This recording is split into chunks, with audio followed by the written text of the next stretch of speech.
இங்க இருக்கிற இவ்வளவு பெண்கள் இருக்காங்க. நாம கல்யாணம் பண்ணி உள்ள வரும்போது அவங்களே நம்ம அப்பா அம்மா மாதிரி தான் நினைக்கிறோம், அவங்களே நம்ம வீட்டில் ஒருத்தவங்களா தான் நினைக்கிறோம். ஆனா அந்த அங்கீகாரம்னு ஒன்று இருக்குல்ல, அது எப்பவுமே நமக்கு கிடைக்கிறதே கிடையாது. அன்னைக்கெல்லாம் எங்க தெருவில் ஒரு அம்மா என்னைய பார்த்து நாயின்னு திட்டிருச்சு சகோதரி. நான் மேடையில் இப்படி பேசுவேன், ஆனா வீட்டில் அப்படி பேச மாட்டேன், ரொம்ப பணிவான பொண்ணு.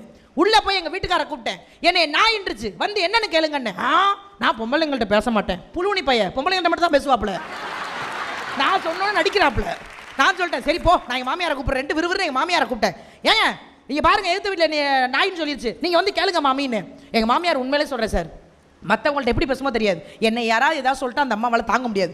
சேலையை வரிஞ்சு கட்டிக்கிட்டு விளக்கமாத்த தூக்கிட்டு வாசலுக்கு வந்துட்டுங்க, நேராக அந்த அம்மாவை பார்த்து யாரும் இல்லை, யாரை பார்த்து நாயின்னு